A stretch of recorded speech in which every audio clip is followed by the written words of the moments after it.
एक धनी सेठ के 7 बेटे थे। 6 का विवाह हो चुका था। 7वीं बहू आई।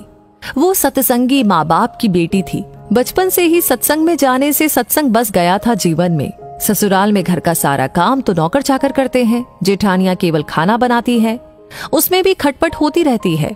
बहू को सुसंस्कार मिले थे कि अपना काम स्वयं करना चाहिए और प्रेम से मिलजुल करके रहना चाहिए। अपना काम स्वयं करने से स्वास्थ्य बढ़िया रहता है। उसने युक्ति खोज निकाली और सुबह जल्दी स्नान करके शुद्ध वस्त्र पहनकर पहले ही रसोई में जा बैठी। जेठानियों ने टोका, लेकिन फिर भी उसने बड़े प्रेम से रसोई बनाई और सबको प्रेम से भोजन कराया। सभी बड़े तृप्त व प्रसन्न हुए। दिन में सास छोटी बहू के पास जाकर बोली, बहू तू सबसे छोटी है, तू रसोई क्यों बनाती है? तेरी 6 जेठानियां हैं। बहू ने कहा, माँ जी, कोई भूखा अतिथि घर आ जाए तो उसको आप भोजन क्यों कराते हैं? सास ने कहा, बहू, शास्त्रों में लिखा है कि अतिथि भगवान का स्वरूप होता है। भोजन पाकर वो तृप्त होता है तो भोजन कराने वाले को बड़ा पुण्य मिलता है। माँ जी, अतिथि को भोजन कराने से पुण्य होता है तो क्या घर वालों को भोजन कराने से पाप होता है? अतिथि में भगवान का स्वरूप है तो घर के सभी लोग भी तो भगवान का ही स्वरूप है, क्योंकि भगवान का निवास तो जीव मात्र में है। और माँ जी, अन्न आपका, बर्तन आपके, सब चीजें आपकी हैं। मैं जरा सी मेहनत करके सब में भगत भाव रख के रसोई बनाकर खिलाने की थोड़ी सी ही सेवा कर लूं तो मुझे पुण्य होगा कि नहीं होगा? सब प्रेम से भोजन करके तृप्त होंगे, प्रसन्न होंगे तो कितना लाभ होगा। इसलिए माँ जी, आप रसोई मुझे बनाने दीजिए। कुछ मेहनत करूंगी तो स्वास्थ्य भी बढ़िया रहेगा। सास ने सोचा कि बहू की बात तो ठीक है, हम इसको सबसे छोटी समझते हैं, पर इसकी बुद्धि सबसे अच्छी है। दूसरे दिन सास सुबह जल्दी स्नान करके रसोई बनाने बैठ गई। बहुओं ने देखा तो बोली, माँ जी, आप परिश्रम क्यों करती हैं? सास ने कहा, तुम्हारी उम्र से मेरी उम्र ज्यादा है, मैं जल्दी मर जाऊंगी। मैं अभी पुण्य नहीं करूंगी तो फिर कब करूंगी? बहुएं बोली, माँ जी, इसमें पुण्य क्या है? ये तो घर का काम है। सास बोली, घर का काम करने से पाप होता है क्या? जब भूखे व्यक्तियों को, साधुओं को भोजन कराने से पुण्य होता है तो क्या घर वालों को भोजन कराने से पाप होता है? सभी में ईश्वर का वास है। सास की बातें सुनकर सब बहुओं को लगा कि इस बात का तो हमने कभी ख्याल ही नहीं किया। ये युक्ति तो बहुत ही बढ़िया है। अब जो बहू पहले जग जाए वो रसोई बनाने बैठ जाए। पहले जो भाव था कि तू रसोई बना तो 6 बारी बंधी थी, लेकिन अब मैं बनाऊं, ये भाव हुआ तो 8 बारियां बंध गई। 2 और बढ़ गए, सास और छोटी बहू। काम करने में तू कर, इससे काम बढ़ जाता है और आदमी कम हो जाते हैं। पर मैं करूं, इससे काम हल्का हो जाता है और आदमी बढ़ जाते हैं। छोटी बहू उत्साही थी। सोचा कि अब तो रोटी बनाने में चौथे दिन बारी आती है, फिर क्या किया जाए। घर में गेहूं पीसने की चक्की पड़ी थी। उसने उससे गेहूं पीसने शुरू कर दिए। मशीन की चक्की का आटा गरम गरम बोरी में भर देने से जल जाता है। उसकी रोटी स्वादिष्ट नहीं होती, लेकिन हाथ से पीसा गया आटा ठंडा और अधिक पौष्टिक होता है और उसकी रोटी भी स्वादिष्ट होती है। छोटी बहू ने गेहूं पीसकर उसकी रोटी बनाई तो सब कहने लगे कि आज तो रोटी का जायका बहुत ही अच्छा है। सास बोली, बहू, तू क्यों गेहूं पीसती है? अपने पास पैसों की कमी नहीं है। माँ जी, हाथ से गेहूं पीसने से व्यायाम हो जाता है और बीमारी नहीं आती। दूसरा रसोई बनाने से भी ज्यादा पुण्य गेहूं पीसने का है। सास और जेठानियों ने जब सुना तो लगा कि बहू तो ठीक ही कहती है। उन्होंने अपने अपने पतियों से कहा कि घर में चक्की ले आओ, हम सब गेहूं पीसेंगी। रोजाना सभी जेठानियां चक्की में 2-2.5 सेर गेहूं पीसने लगी।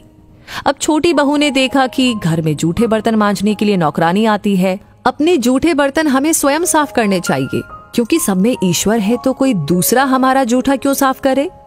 अगले दिन उसने सब बर्तन मांज दिए तो सास बोली, बहू, विचार तो कर, बर्तन मांजने से तेरा गहना घिस जाएगा, कपड़े खराब हो जाएंगे।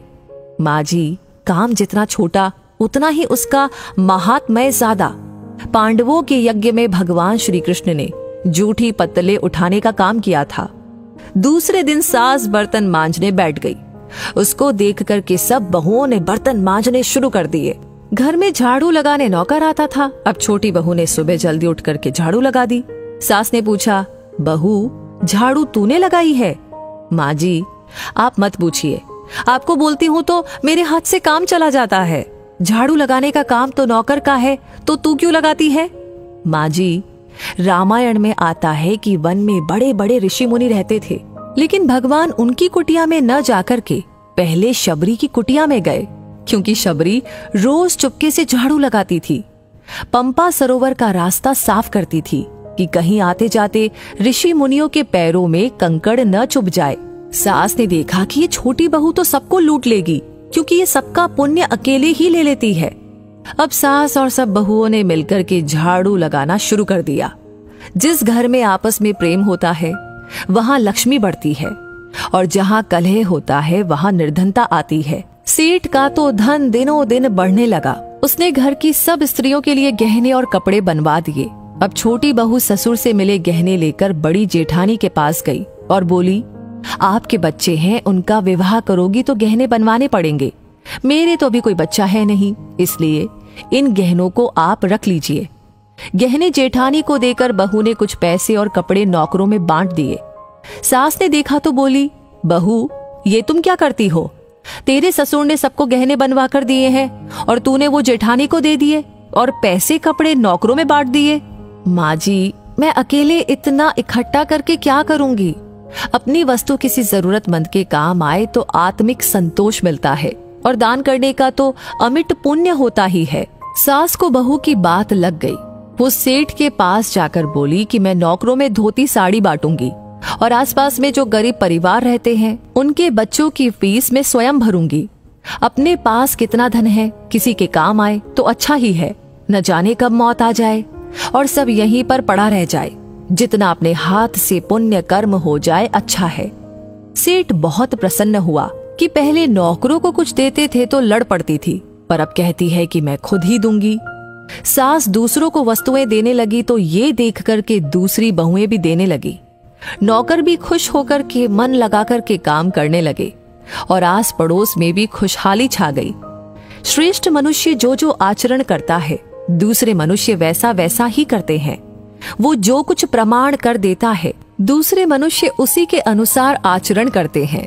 छोटी बहू ने जो आचरण किया उससे उसके घर का तो सुधार हुआ ही, साथ में पड़ोस पर भी अच्छा असर पड़ा। उनके घर में भी सुधार आया। देने के भाव से आपस में प्रेम भाईचारा बढ़ गया। इस तरह बहू को सत्संग से मिली सूझबूझ ने उसके घर के साथ अनेकों घरों को खुशहाल कर दिया। तो दोस्तों, इस कहानी को सुनते हुए आप क्या महसूस कर रहे थे? आपकी क्या राय है? हमें कमेंट सेक्शन में लिख करके अपनी राय जरूर बताएं। लाइक ऑलरेडी आपने कर दिया है तो इस कहानी को बहुत सारे लोगों के साथ शेयर करना बिल्कुल ना भूले, क्योंकि आपका हर एक लाइक, हर एक कमेंट, हर एक शेयर हमें प्रेरणा देता है ऐसी कहानियों पर काम करने के लिए, आप तक पहुंचाने के लिए। तो हमेशा ऐसी कहानियां आपको मिलती रहे, उसके लिए करना होगा एक छोटा सा काम, हमारे पेज को फॉलो कर लीजिए। तो मैं मिलूंगी आपसे बहुत जल्दी ही और ऐसी कहानियों के साथ। तब तक के लिए कहूंगी धन्यवाद।